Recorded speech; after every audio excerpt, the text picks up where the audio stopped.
നിലമ്പൂർ നിയമസഭാ ഉപതെരഞ്ഞെടുപ്പിൽ സ്ഥാനാർത്ഥികളെല്ലാം അവസാനഘട്ട പ്രചാരണത്തിനുള്ള ഒരുക്കങ്ങളിലാണ്. സ്വതന്ത്ര സ്ഥാനാർത്ഥിയായ PR വിജയനും പ്രചാരണ രംഗത്ത് സജീവമാണ്.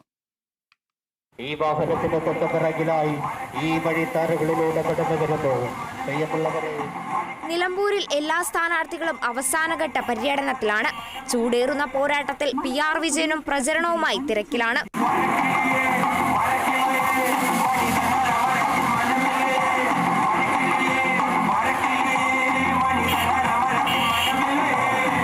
ഇടതു വലത് കപട രാഷ്ട്രീയങ്ങൾക്കെതിരെയാണ് താൻ മത്സര രംഗത്ത് സജീവമായിരിക്കുന്നതെന്നും ജനാധിപത്യം സംരക്ഷിക്കുക എന്ന ലക്ഷ്യത്തോടെയാണ് മത്സരിക്കുന്നതെന്നും PR വിജയൻ പറഞ്ഞു.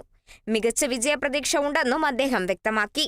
സാധാരണക്കാരുടെ പ്രശ്നങ്ങൾ പരിഹരിക്കാൻ വേണ്ടിയിട്ടും ഇപ്പൊ യഥാർത്ഥം എന്താണ് നിലമ്പൂർ മേഖലയ്ക്ക് വേണ്ടത്, എന്താണ് അവർക്ക് അടിസ്ഥാന സൗകര്യമില്ലാത്തത്, ആ ആവശ്യങ്ങൾ ഉന്നയിച്ചുകൊണ്ട് നടത്തുന്ന ഒരു പ്രതിഷേധമാണ് ഞാൻ ഇതിൽ പറ്റിക്കാൻ കാരണം. ഇതിനകം തന്നെ 3 തവണ മണ്ഡലത്തിൽ പര്യടനം പൂർത്തിയാക്കിയിരിക്കുകയാണ് സ്ഥാനാർത്ഥി. നിലമ്പൂരിൽ ബാറ്റ് അടയാളത്തിലാണ് PR വിജയൻ മത്സരിക്കുന്നത്. Kerala vision news, Nilambur.